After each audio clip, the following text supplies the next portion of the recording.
All right, I think we'll kick things off here. Hello, everyone, and welcome to this session on measuring natural capital. My name is Liam Walsh. I'd like to start by acknowledging the Ngunnawal people whose land we're meeting on today, and acknowledge that it always was and always will be Aboriginal land. I work for an organization called ClimateWorks Centre. ClimateWorks is a not-for-profit organization based within Monash University, and our focus is on bridging the gap between climate research and action, and ultimately accelerating the transition to net zero. And as an organization, we've been focused on natural capital, working in this space for some time now, really based on the recognition that nature is crucial in ultimately accelerating and meeting that net zero goal.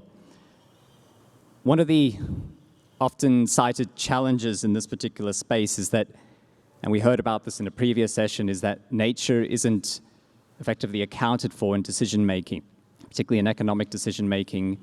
And there is this view that framing nature as natural capital can help to better demonstrate the value of nature in decision-making, whether that be decision-making by government actors, by corporations, or at a farm scale, landscape scale. And so today we're going to hear from a number of speakers who are invested in the natural capital space and looking at how we might better put nature on the balance sheet. And in the presentations today, specific attention is going to be given to the issue of measurement. Our ability to quantify the state of nature is crucial if we do want to see nature on the balance sheet. For those of you that were here yesterday, we heard from Marker from WWF, and he talked about the need for consistent metrics, both pressure metrics and end state metrics, if we're going to get anywhere near defining what nature positive is at this point in time. And without consistent measurement, our ability to really compare what different entities are doing and to avoid things like greenwashing is going to be very challenging moving forward. So in today's session, we're going to hear from a number of speakers. So we have Amanda from Accounting for Nature up on the stage. We have Fred from the Trobe University, and we have Michael and Michelle, both from ANU.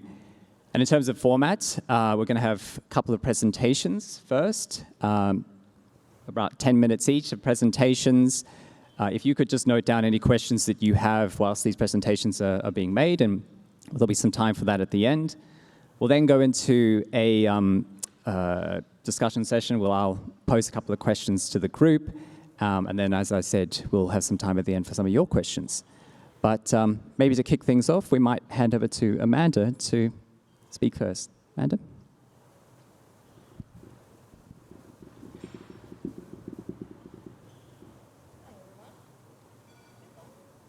No.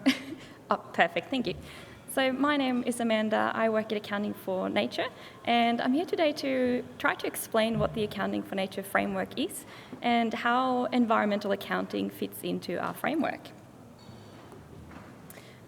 But before I dive into more of the details of our framework, I wanted to highlight a challenge that's been coming up a lot in discussions today, and that is that a lot of organisations want to participate in the space of environmental conservation and biodiversity improvements, but it can be really difficult to navigate and understand, what avenue should I take, how can I actively engage in a rigorous way to restore biodiversity, and how can I then make claims without avoiding, the risk of potential greenwashing.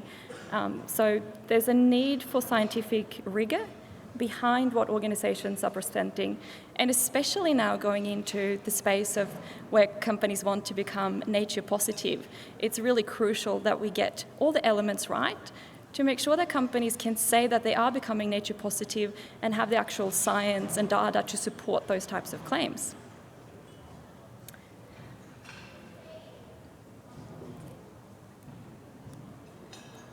There we go. So the Accounting for Nature framework is, in its essence, a certification standard.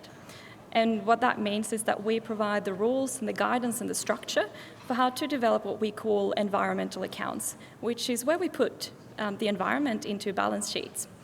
So we are a non-for-profit organisation, and the actual framework was developed by the Wentworth Group of Concerned Scientists. So they spent about 15 years developing the concept that we are utilising today. And I think the really important thing about the framework is that it provides really scientifically rigorous approaches to measuring environmental condition. And then also following on from that, it provides a really structured approach to how you actually communicate environmental condition and trends in the environment. And we are really not here to try to compete with a lot of the global goals and standards that are out there. We are here to supplement and try to provide a bridge. So with the Sustainable Development Goals, the TNFD, etc., a lot of them have really big targets, and they tell you broadly on what to measure and report, but they don't give you the specific instructions for how to do this on the ground. So we are trying to fill that bridge by having really, I think, easy to adopt methods that you can print out, go out into the field, and they give you instructions for how you conduct the measurements and how you then report on those measurements, and that can really fit into a lot of the bigger standards and ESG reporting that companies are participating in. So we work with something called the ECOND. It stands for the Environmental Condition Index, and it takes really complex data about the environment, but turns it into a simple score from 0 to 100, where 100 represents the undegraded or best on offer state of the environment, and a 0 represents a fully degraded state of the environment. And by having a scale from 0 to 100, it means that we as scientists can talk to people in the financial sector, we can talk to politicians, because everyone understands the language of 0 to 100. It's just really easy to communicate. There's a lot of different user cases for environmental accounting. I'm not going to go into detail to all of the ones you see on the screen, but in essence, we are here to help improve land management decisions. So the more data you have, the easier it becomes to manage your land, and really knowing that any effort you put into conservation or improvements actually have a real outcome. So it's all about measuring trends over time to ensure that you're actually achieving the goals you want to. It's also used to underpin different markets. So we are used to underpin co-benefits to the carbon co-benefit market in Queensland. We are used to support standalone biodiversity credits through Green Collar. So we're really there to provide measurement, verification, and reporting standards for those. We're also used by organisation who wants to have more validity behind environmental reporting in their ESG reporting. And it's really there to bridge the gap in communication between environmental science and environmental markets or the banking sector. So we were turned into a non-for-profit in 2019, and since then we've had about 50 environmental accounts registered in Australia. You can see with the little blue dots where they are located. And they're covering about 6 million hectares. So we have a lot of flexibility in the framework in how and where it can be applied. So it's really applicable across all of Australia and at a lot of different scales. So we are very method agnostic, meaning that as long as there's scientific rigour behind measurement approaches, we're very flexible in accrediting what we call methods to measure the environment. And that means that the biggest project we have covers about 5.5 million hectare, and that's in the Brunet Mary group. The smallest farm that have a certified environmental account is about 15 hectares. So we can be applied very broadly and for a lot of different purposes. And at the moment, we have 23 accredited methods to measure environmental condition, but that number keeps on growing all the time. So under our framework, methods are really designed to meet specific purposes. So as a part of that, we split the environment into different groups. So we have our realms, which is land, freshwater, and marine. And under those realms, there's a lot of different environmental assets. So you can see our various asset classes on the screen. And by splitting the environment up into asset classes, it means that it allows for a lot of flexibility into what you measure and report on. So you can use methods to measure whole of ecosystem condition, or you can be really specific to target key species that you might be working on. So For example, we have a koala method that's approved. We have a rock wallaby method in development. So they can really be used to track what's important and material to you and your organisation. And I wanted to give you a little bit of an idea of what an environmental account can look like, because it can sound really vague. So this is an example from an account from a company called Kiltarul. They are an impact investment ag firm operating primarily in Victoria. And so they have measured a range of different environmental assets. So that includes vegetation, soil, and woodland birds. You can see the little pie charts is indicating what percentage of the total area of the property that they're measuring. So you can see how different methods have been applied to different scales. Some of them cover all of the property and other parts just cover sections of the property. For example, the woodland birds have only been measured where they actually have woodland. So it's all about what's material to your organisation. In the little blue boxes, we have the baseline econ. So that's the score from 0 to 100 they achieved the first time they measured. And it's ranging from 3 for vegetation up to almost 80 for soil. Next to that, you can see they've put targets down. So this is an optional feature, and it's quite useful in productive landscapes. So if you're a national park, your target might very well be to fully restore an ecosystem and have an econ of 100. But if you're working in the productive space, there's often trade-offs between productivity and environmental condition. And especially in this instance, so they work in the cropping sector, and we know that native vegetation isn't compatible with cropping. So their purpose behind measuring native vegetation is to bring that score from 3 up to a score of 10. And what that means for them is that they've fully restored all remnant native vegetation and creek banks that they have on their properties. So the target is set fully by the account developer. And next to, in the final one, you can see the accuracy level. So we accredit methods under 80, 90, or 95% accuracy. And so whatever method you picked up, the level of accuracy that method has is also attached to your econ score. So we know the confidence behind the score and behind the trends. And lastly, we are working, and have been for the past 2 years, on incorporating traditional ecological knowledge into our framework. So we are working with Indigenous groups all across Australia at the moment, and trying to see how to actually measure and communicate environmental condition from a traditional cultural perspective, and how we can have that side by side with Western science and the way we talk about environmental condition in a more holistic perspective. So that is still ongoing, and more announcements will be made on that next year. Thank you.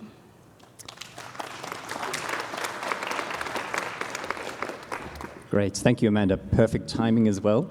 We're going to go straight into our next presentation, and this is by Dr. Fred Rainsford, who is with the Research Centre for Future Landscapes at the Department of Environment and Genetics at Trobe University. Over to you, Fred.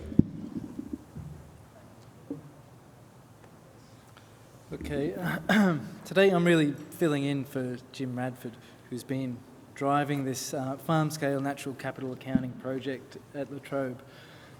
So I'm an ecologist, so I'm not exactly expert on all the different components of this project, but we've been working together for the last couple of years, so I'm going to give a high-level overview of our framework and approach and the different components that go into this natural capital accounting, which is a tool that we've developed for measuring and reporting natural capital to enhance biodiversity, productivity and profitability at the farm or enterprise scale. And I mainly work on the lands of the Wurundjeri people, and this project took place on the lands of many traditional owners, so we pay our respects to those people. So since 2020, we've been running this smart farm-scale natural capital accounting project, which involves a consortium of 10 industry and government partners, and 50 family farms that are located across Southeast Australia, so from the New England tablelands in the north to the Tasmanian Midlands in the south. And we've developed these kind of proof of concept natural capital accounts as a tool that will enable farmers to measure and quantify and then report on the natural capital on farm. And we think this is going to be really important going forward. So just a quick an idea of what we're talking about when we talk about natural capital here. So natural capital, it includes all the ecosystems that are present on the farm. So both those natural occurring ecosystems, like grassy woodlands, forests, grasslands, both in their natural condition or more disturbed condition, but also those ecosystems that have been established and maintained by humans. So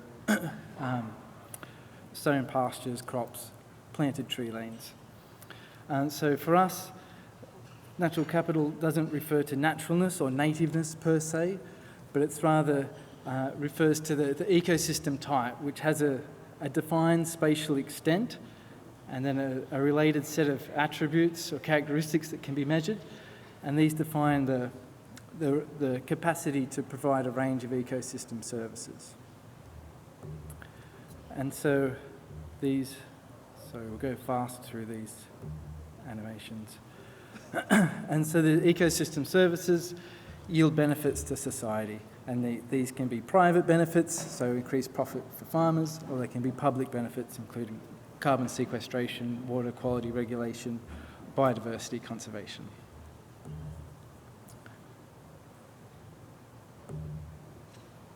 And fundamental to our approach, framework for natural capital accounting, is a set of state and transition models that we've developed with a large group of experts in the ecology of agricultural lands.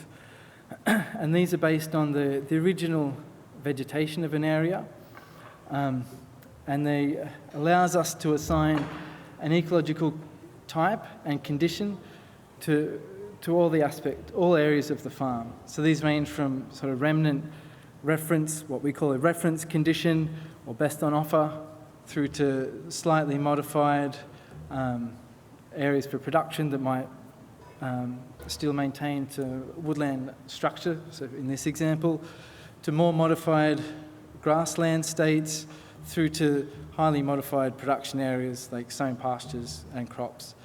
But the transitions also go back the other way, so the model still incorporates revegetation areas and planted trees.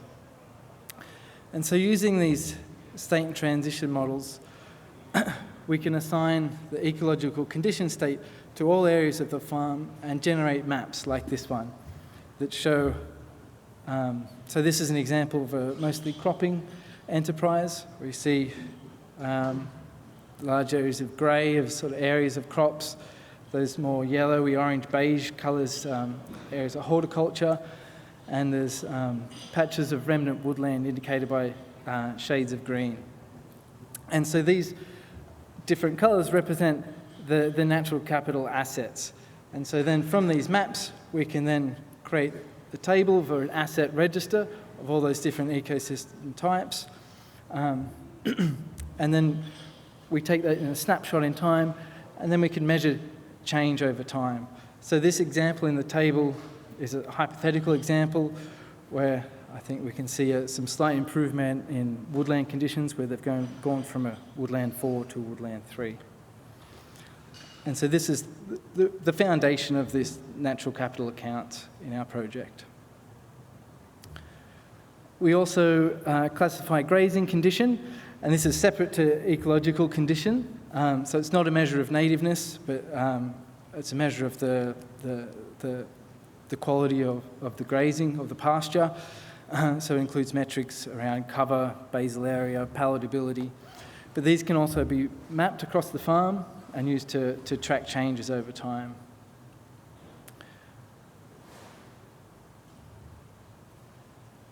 We quantify greenhouse gas emissions, distinguishing between geospheric and biospheric sources, so fossil fuel sources and those by living animals, and broken down for livestock enterprises versus cropping enterprises, and excuse me, and then broken down further into scope 1, 2, 3 emissions. So direct on-farm emissions, indirect on-farm emissions, and indirect pre-farm emissions. So those involved in transporting, production of livestock and inputs.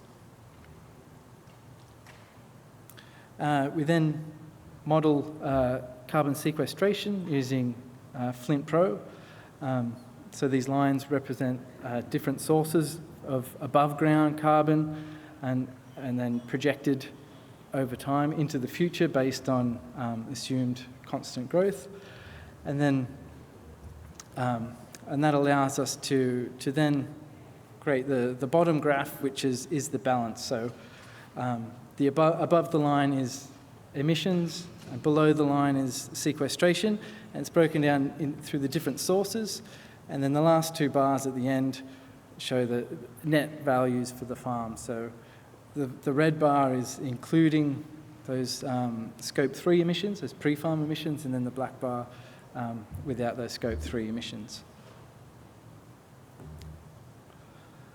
We also calculate resource use and pollution based on per product. So in this case, it's per kilogram of greasy wool.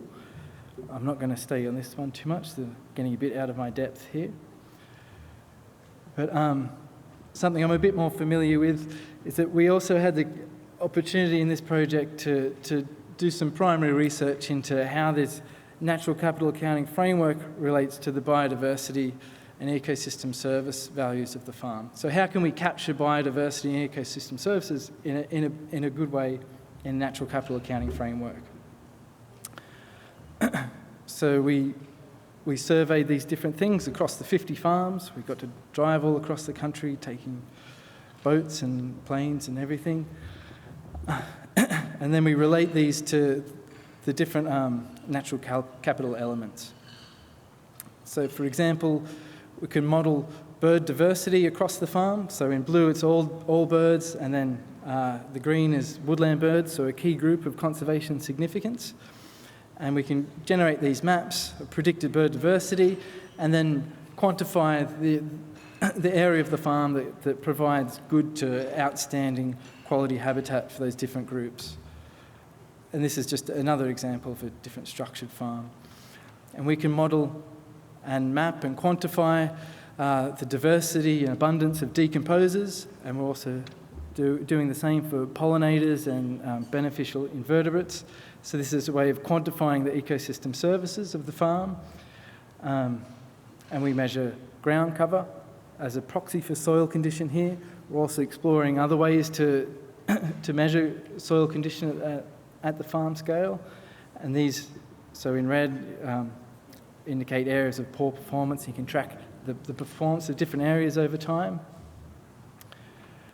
And lastly, we model shade and shelter provision across the farm, and then we can quantify how much of the farm receives this service based on the vegetation structure. And so just quickly, if you can read these in 2 seconds. So the main thing is that this framework is a great way to demonstrate the credentials of a farm and then to track change over time. And I'm out of time. So thank you. Thank you, Fred.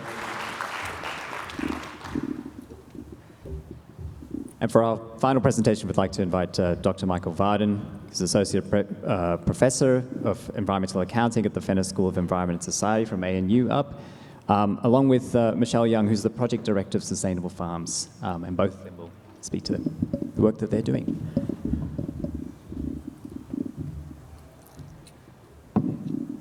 Right.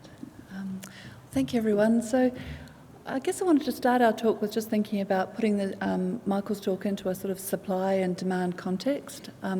Sustainable Farms is a project at the Australian National University that's focused on protecting and restoring boxcomb grassy woodland habitat. And we have a range of different researchers at the ANU and in the field measuring and evaluating natural capital. The exciting thing about the project for me as a social scientist is that we are also really focused on how we bring that data back into the field to support farmers in the paddock with improving and enhancing their natural capital. The project is based on very long-term studies, up to 25 years. Some of you may have heard John Evans talk this morning about David Lindmeier's monitoring of biodiversity, looking at birds, flora and fauna, in terms of responses to management actions that farmers have put in place.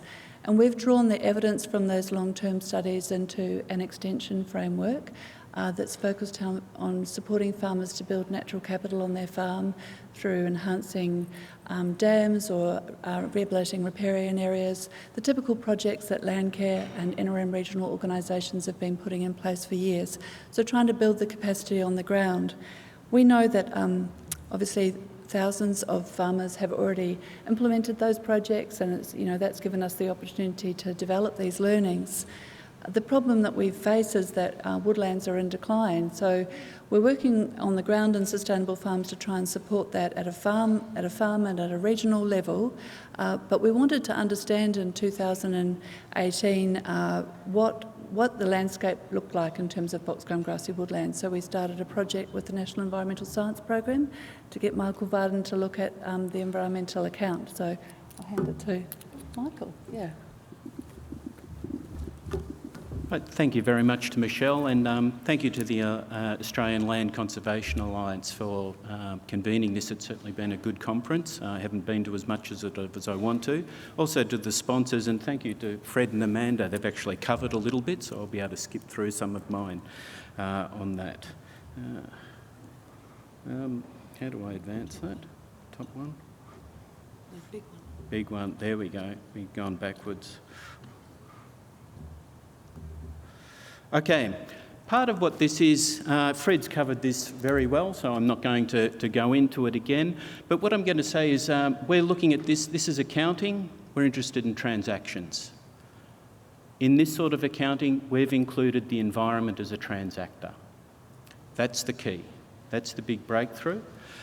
In this, we have the stocks and flows. What we're looking at now is the proposition. The farm is the natural capital asset. Used to be that some of the flows you got there were crops and livestock. What's being asked now, can you use that for something different?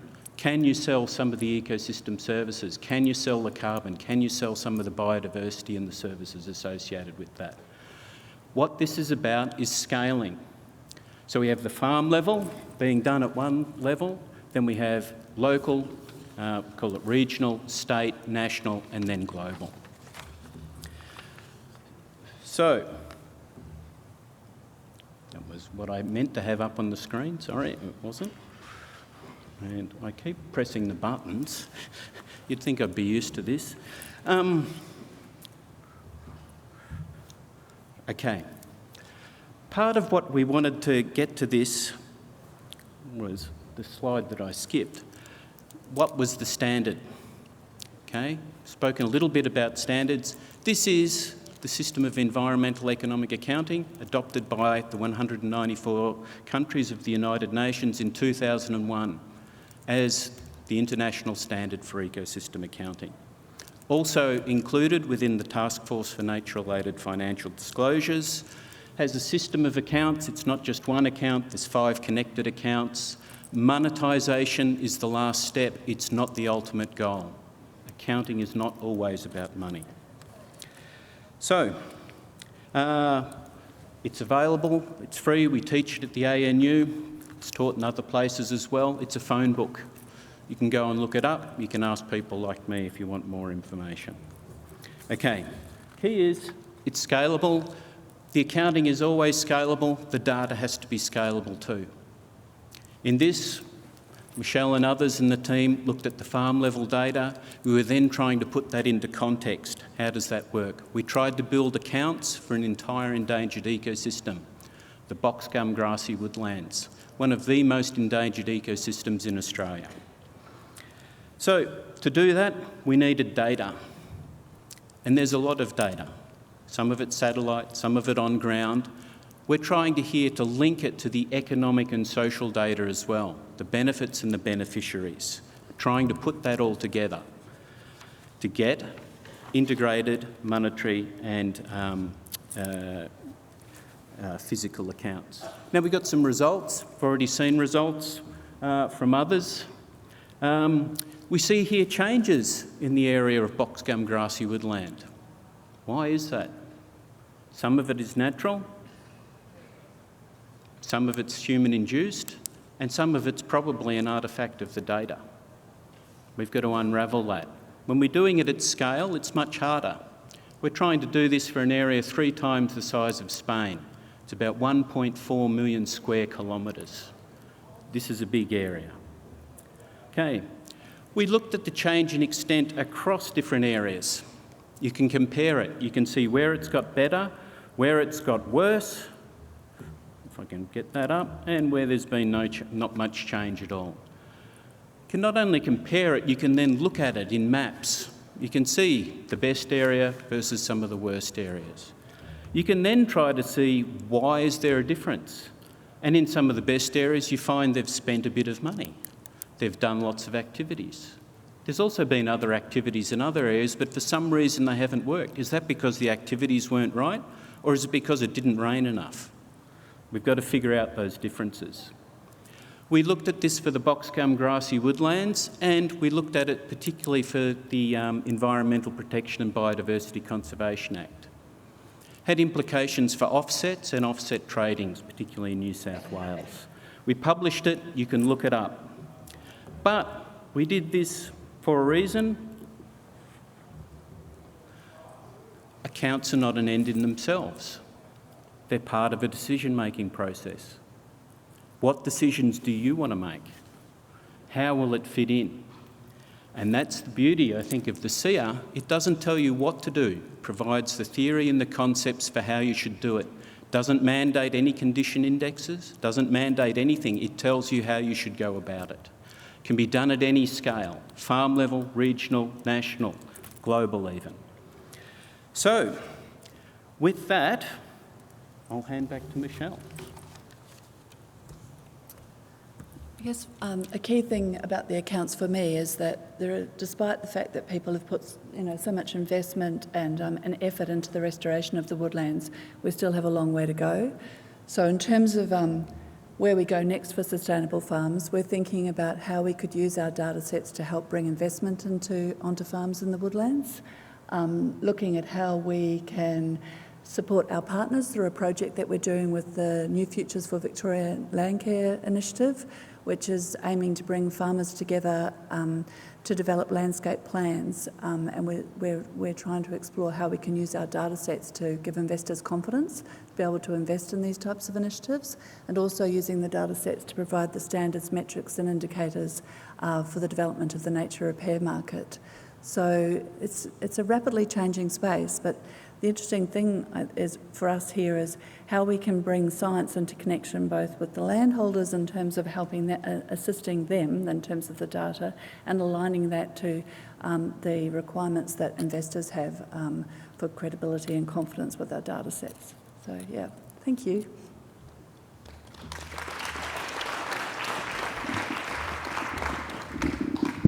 Great. Thank you, Michael and Michelle. Right, so now we've got some time to have a bit of a discussion. If you do have any questions, please do submit those through the app at this stage, and we'll come to those. But yeah, just following those 3 presentations, I'm just curious to understand a bit more from all of you, thinking about the Sustainable Farms project, the Trobe's work around farm-scale natural capital accounting, and the work that Accounting for Nature are doing. These are all either leading programs in this space or leading organizations. And I'm wondering if you could just share with the audience just a bit of a view on, what are some of the unique elements that some of these programs are bringing at this point. So maybe we could start with you, Amanda. Is that okay?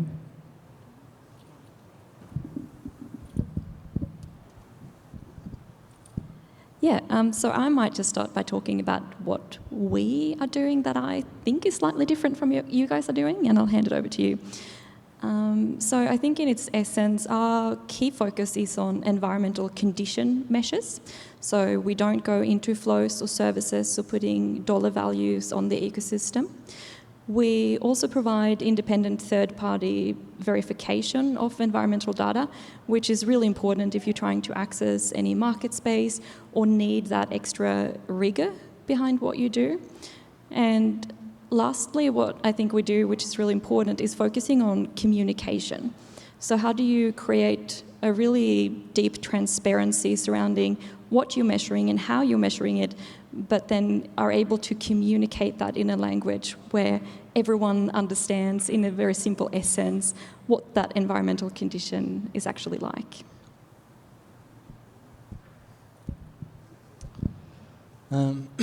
So I think for ours, I think one thing that stands out, I think, is that we're creating these accounts at the farm scale and in high resolution.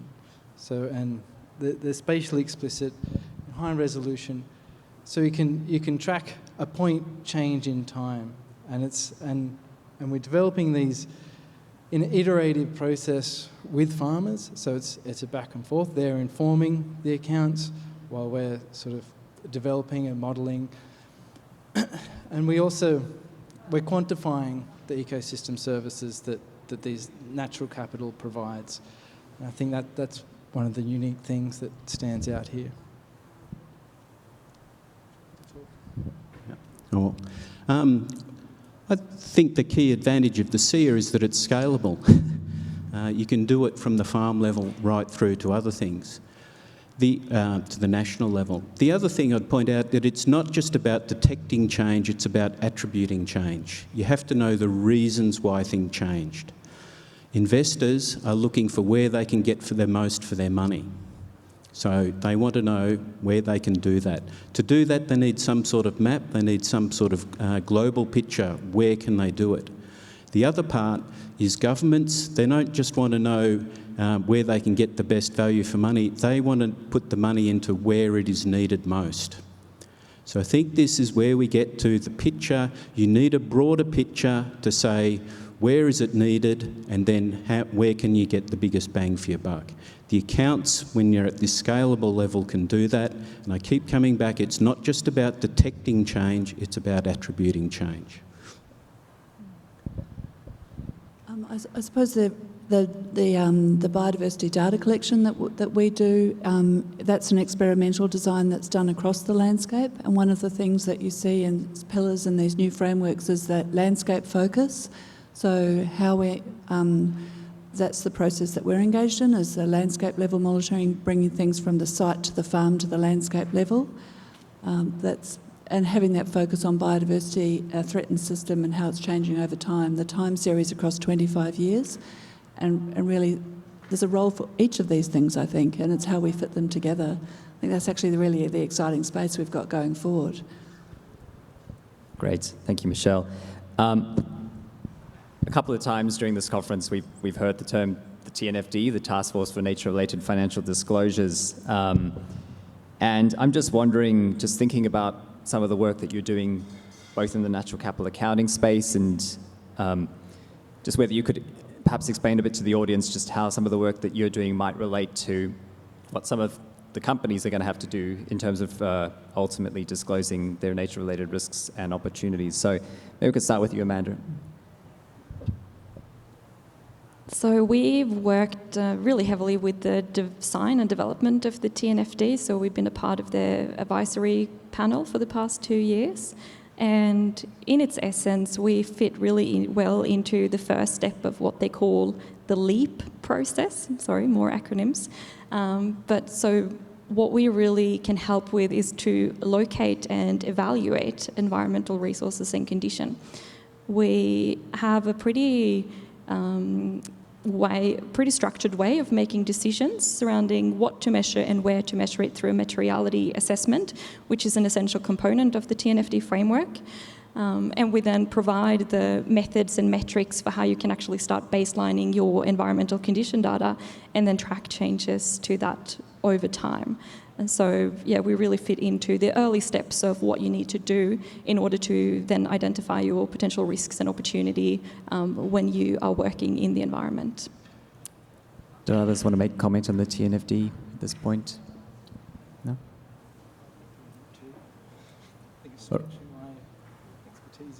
All good? Well, thank you. And it's good. The point I want to make about TNFD, and in fact all of the international systems coming through, is all of them are voluntary at the moment. What we really need is the Australian Accounting Standards Board to say this is what people are going to report against. It's not voluntary. If you're going to do it, you're going to do it this way. You're not just going to report on what you want to report or on what any framework tells you to report. You're going to report what is needed. And then that can then be followed up through the other existing systems, such as the Australian Prudential Regulatory Authority. Then we get to prevent things like people are looking at and trying to prevent, which is greenwash. So it's great that all of these systems are coming through, but there is more than one coming through. At the Australian National University, we're not sure what to teach. Okay, I'm in the business school and economics. We really are just trying to figure out. It's like waiting for a winner. Now, we think they all have something to offer, so we wind up teaching the general principles. Thank you. And I think there is some change, particularly at the international level. I think, again, another acronym that's been mentioned is the ISSB, and the move that's being made there to ultimately incorporate some of those nature-related risks and opportunity reporting at that global level. So it'll be interesting to see how that proceeds moving forward. Okay, I wanted to change tack and just talk about specifically about the role of what I refer to as boots on the ground, the role of having ecologists and other actors to support natural capital accounting efforts. There are many questions, particularly from actors that I tend to spend a bit more time working with, those in the corporate sector, around the role of remote sensing and whether remote sensing can potentially, replace boots on the ground. I'm just wondering if all of you could perhaps speak to that, about the role of remote sensing in ultimately supporting natural capital accounting and assessment. Should we start with you? Fred, did you want to start? So I think remote sensing is critical for natural capital accounting. Firstly, for the scale, because Australian farms are pretty huge. One of the farms we worked on was over 16,000 hectares, and you just can't get boots over all those hectares. So in the first instance, we need to rely on remote sense data to get an indication of where to send the boots, because we need to sample across the farms to get an inventory of the natural capital. So we need remote sensing to design a sampling strategy. Then we need the remote sense data to build models and interpretation so we can impute and predict from the sites that we visit to other sites. But I think remote sensing shouldn't replace boots on the ground, because the boots come with brains and ears and eyes, that things that satellites don't have. So I think there's always a role for ecologists and experts to go out and verify what we sense remotely, and also to provide that understanding interpretation of the data. So I think how we envisage our natural capital accounts rolling out would be a strong role of remote sensing, but also the role of a natural capital expert, like equivalent of your financial accountant would be a natural capital accountant that could help go through that, verify it, and see what's actually going on the ground. Great. Amanda, from a Accounting for Nature perspective, what do you feel about that particular question? I fully agree. I think remote sensing data is crucial, especially when we talk about regional scale environmental accounting. So the 5.5 million hectare account we have is highly dependent on remotely sensed data. But it's really important, if we want to have accuracy in what we're presenting, that we do send out people on the ground to actually verify and validate the results that we are picking up with remote sensed data. But it's a crucial step in making a screening assessment as well, so helping to identify priority areas for measurement. Remotely sensed data can't really be replaced. Michelle, this is something we've spoken about before, and I know you feel quite passionately about this. Yes. So, I mean, there's so many people in this room that are ecologists who work on the ground, and so they also, everyone appreciates in those roles that the role ecologists on the ground in communities working on farms have in building, a culture and the knowledge around restoration. So I think that's really a critical part of this, is actually continuing to have experts on the ground, sharing knowledge and working with communities. And also what we can achieve with building that on-ground observations, putting on-ground observations and calibrating that with remote sensing. That's really exciting. Like the Birdcast app we developed using 17 years of spring bird data and putting that together with a spatial layer to provide a bird occupancy estimator. That's the kind of thing that, I guess artificial intelligence is going to make possible in the future, to do all sorts of amazing things where we can bring these things together. Thanks, Michelle. We've sort of, in a number of sessions, it's been touched on that Aboriginal and Torres Strait Islander peoples do not generally separate nature from culture, right? They tend to refer to both in a very holistic way.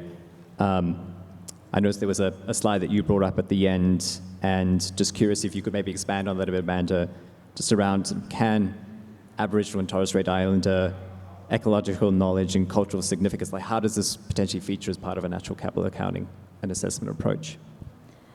Yeah, I think environmental accounting as it is, it's a great tool, but it really misses out on that cultural connection to land and the importance that the environment really plays for humans, both Indigenous and local communities in general. So I think the work that we're doing in trying to set up a standard and a framework for how to actually incorporate and report on that significance, it's a really, really difficult process, and it's really hard to navigate because there's a lot of complexity surrounding how people want to measure, how people want to report those measurements, and also finding something that can be standardised, not just in Australia, noting that there are Indigenous people around the world that could find a tool like that really useful and help to communicate the cultural significance that the environment plays. So it's really exciting work, but we are treading very carefully and very slowly because it's so important to get this right. Thanks, Amanda. Go ahead, Michael. No, thank you. Well, I'd just endorse those. It really is important to get this right. And Phil, we've been working with the Yaru people in northwestern WA, where we have actually constructed a set of accounts which have been being used on the ground and have included cultural values. Now, this information's been published. The key is, how can you scale that up? And it applies. Everything is different. Now, we've had another go at that at a national level, trying to account for all Indigenous land through the First Nations portfolio, again at the ANU. Now, we've come up with a different model, and it's people as part of the landscape. Now, I also think that's not just an Indigenous concept, that's also a very human concept. Farmers are part of the landscape. I'm part of an urban landscape. So I think that the view there, it's certainly their attachment and the values, and we get here, where does natural capital accounting start? Where does other sort of capitals accounting, human capital, social capital, cultural capital? So I think capital's approach works. We're still in that early phase, and it shouldn't be people like me figuring out what other people need to know on the ground. So the project with the Yaru has been very good. The project with the First Nations portfolio and some other work which is going on in this space is certainly very promising. Thank you. So all of you essentially work for non-state actors, and I'm curious to just get your view on the role of particularly the federal government and the role that they can play in supporting the rollout, particularly of some of that more farm-scale natural capital accounting. Whether any of you could perhaps speak to the role of government and specifically in some of the conversations that I've been having with stakeholders, there's been talk of the need for a central body that can function as this, provider or collator of natural capital data moving forward. Curious to understand if you think there is a need for something like that. But yeah, if you could just speak generally about the federal government. I don't know, Amanda, if you wanted to kick things off. Yeah, so I think government can be a really essential driver of uptake from a lot of different perspectives, both in helping to standardise our approaches to measuring and reporting on things, helping with providing resources to the scientific community to actually do research to establish what a healthy environment look like, especially in environments that have been degraded for such an extensive period of time. We often have quite sparse knowledge on what those types of environments should really look like. I think government can also play a crucial role in driving environmental markets. So there's lots of talk about biodiversity markets. Lots of people want to enter and sell biodiversity credits, but in order for that to happen, we need buyers. And so by mandating companies to actually report and mitigate on impacts, that can really help drive an uptake of environmental accounting and measurement broadly. Michael, do you have anything to say on this? Where are they? No. Well, I think that the government has more than one role in this. And I think one is people are looking for certainty. And so what are the markets going to look at? We've got the nature repair market on the table. What is a certificate? What does it mean? Okay. It's a financial instrument. Is it a counterpart liability? Who holds the liability? The rules need to determine that. The law needs to determine what is being traded. The accountants will then figure out how you should do that. There then needs to be the accounting rules, and that's the job of the Australian Accounting Standards Board. Okay? People can put things on the table. They've already had external consultations. Hopefully something will come forward. Hopefully all of this will be driven. I think it currently is, but I don't think that the entire institutional structure has been thought through. I've explained that in words of one syllable to some people. But I think the signs are there, but we really do have to know what we're trading. So first of all, conceptually what we're trading, then practically what we're trading, who holds the asset, who holds the liabilities, who has the rights to the services, and then we can start to do that. So we need clarification on many levels. Michelle? Well, I mean, the project that we work in is 25 years of data collection, or, monitoring a threatened ecological community. And that has come through philanthropy and a range of grants. It's, David Lindemeyer's leadership in terms of keeping that going. In terms of government funding, if there's only a limited spend, we already don't have enough monitoring of our threatened ecological communities. So I think there's obviously going to have to be some prioritisation work around that too, in terms of where that funding goes to and what the government's responsibility is for that, because there's very few long-term monitoring programs supported in this country, even though we have this incredibly biodiverse region. If we refer back to some of what I said at the start, entities are undertaking natural capital accounting or natural capital assessment, all with the view that it will support better decision-making moving forward. And I'm just curious to hear if there are any examples in your work of either land managers or other entities ultimately changing the way that they sort of might do things as a result of having developed a natural capital account. So are there any examples that you're seeing in the work that you're undertaking? Maybe start with you, Amanda. So a lot of people that come to us wanting to do environmental accounting already have projects in mind. So they might have a conservation or restoration project where they want to track the improvements and in some way communicate those improvements. But we have something that I haven't quite touched upon yet that's called the PCOND, which stands for the Productive Condition Index. It's something that's used quite frequently amongst graziers and croppers because it gives them the environmental condition side by side to the productive condition of the land. And that can be really informative when you're trying to make decisions surrounding if there's any trade-offs in your decision making or if there might be synergies in how you can improve both at the same time.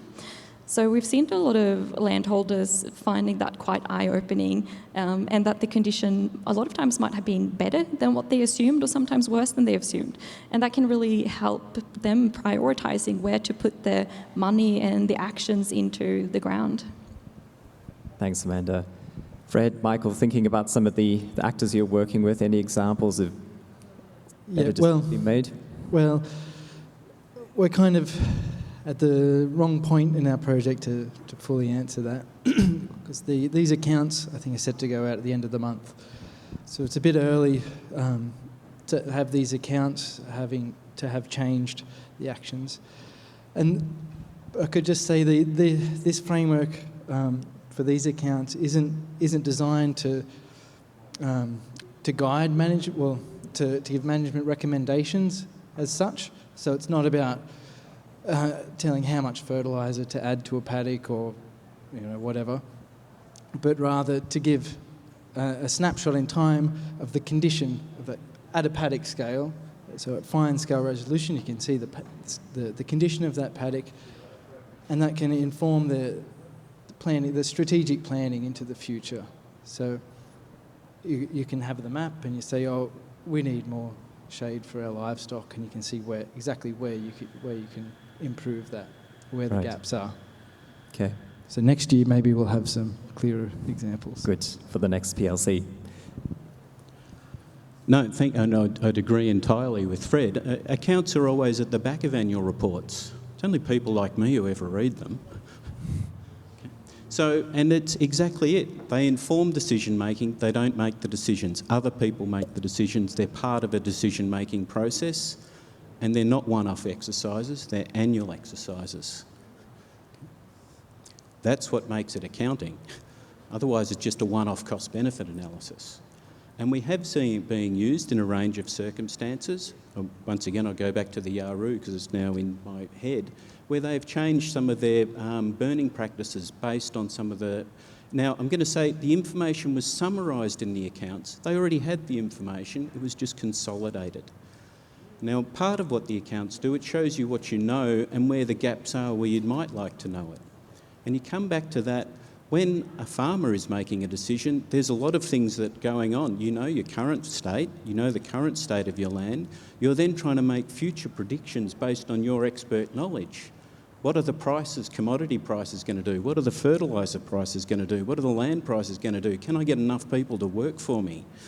All of those things come in to make the decision, which is informed by the accounts, but ultimately not made by the accounts.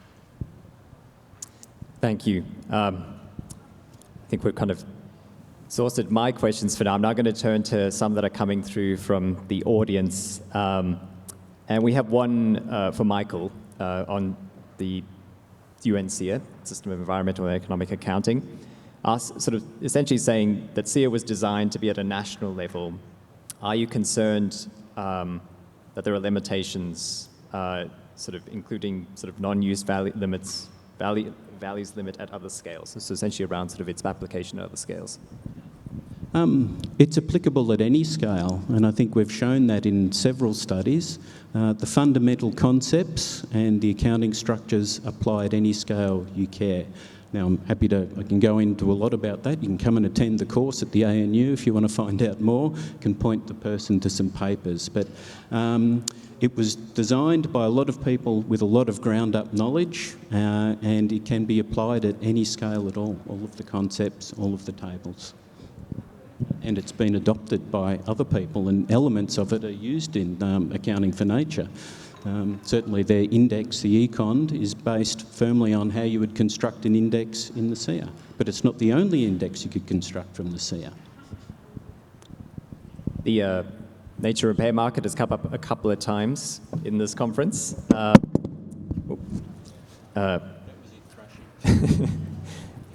Assuming that all proceeds well, there was a question around whether some of the methods that are being used could be used to track outcomes on nature repair projects in future. I'm sure Accounting for Nature is probably looking at this a bit. Amanda? Yeah, who knows, in simple terms.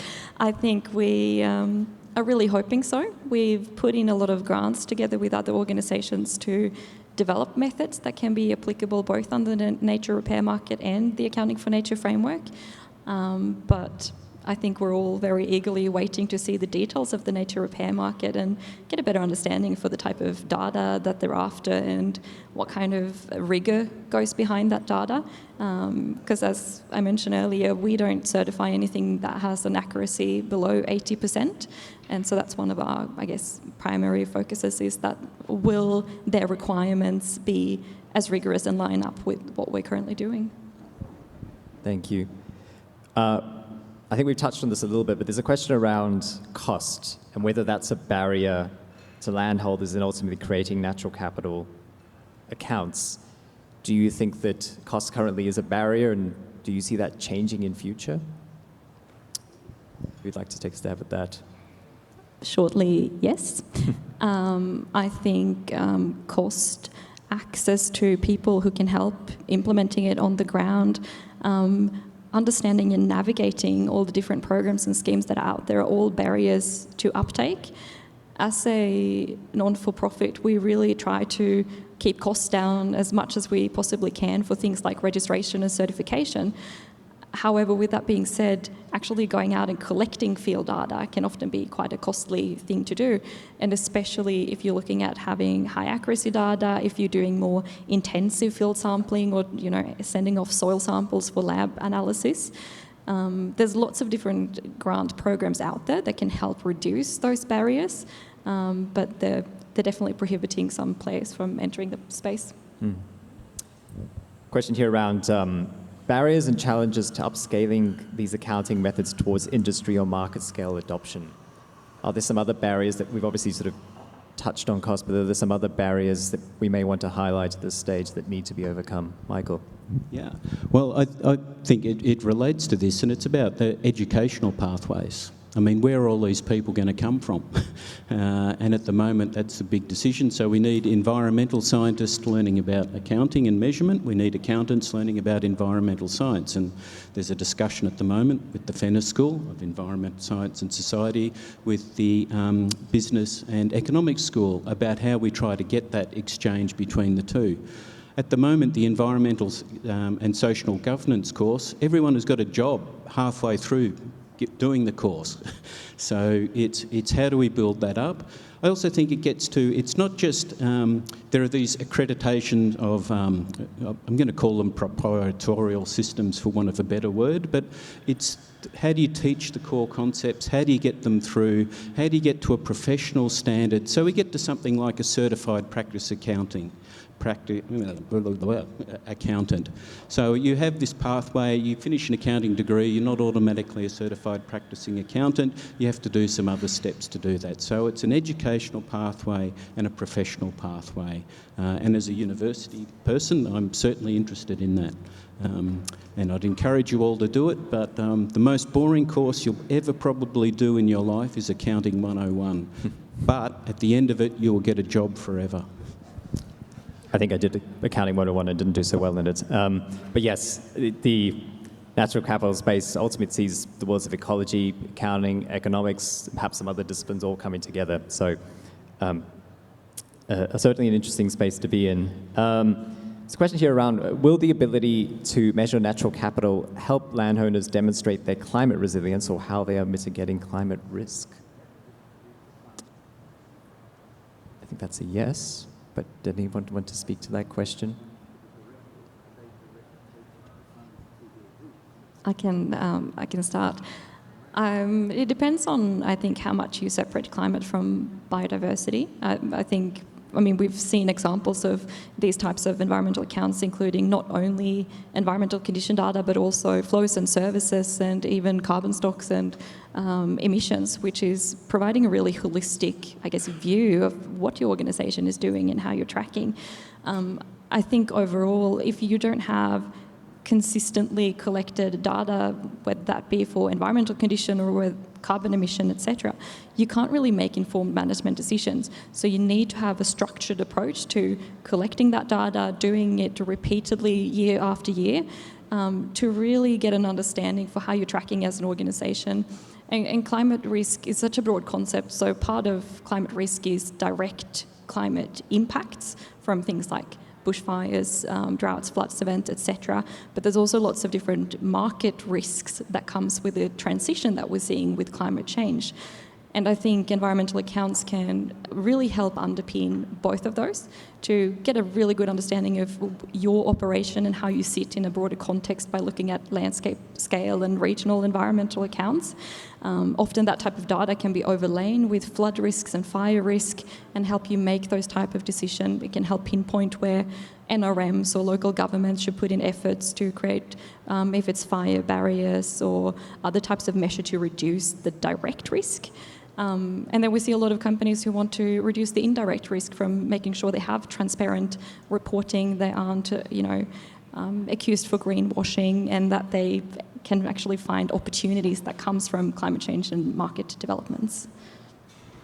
Thanks, Amanda. I feel like I'm picking on you now because there is another question specifically for you. Have you seen any of the AFN accounts being used to obtain debt or capital from banks or investors? If not, do you think that this is where AFN accounts could head? Yeah, it's definitely what we're heading. And so we don't always have full understanding of what people do with their data after an account has been certified. We know that a lot of larger organisations use it internally for reporting towards their board, to shareholders. But we are also talking more and more with landholders who want to use environmental accounting as a tool when negotiating things like insurance premiums or rates on their mortgages, etc. And we're also starting to work directly with the banking sector. So we've held several workshops with different financial institutions to train them on what environmental accounting is and how it can be used inside of their organisations, both to help actually navigate when people are using environmental accounting and how they can understand and interpret that data for their internal decision making.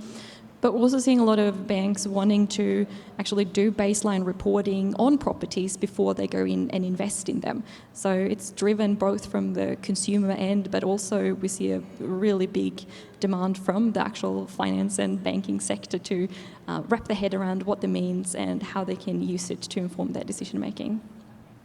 Thanks, Amanda. So I think we're coming close to time here. No, I think that's great. But the other point here is I want to make is the banks and other financial institutions could invest in this too, because it reduces the risk to them from their loans. So it gets to, who bears the cost? Who bears the benefits? Does the user pay or the beneficiary pay? So it's here. There's two sides to this. And I think that's something that we sometimes forget. We try to push all the costs down one way. I think some of the people should push back the costs the other way for the other people who will benefit by perhaps getting lower risks to their loans or other investments. Great. Thank you, Michael.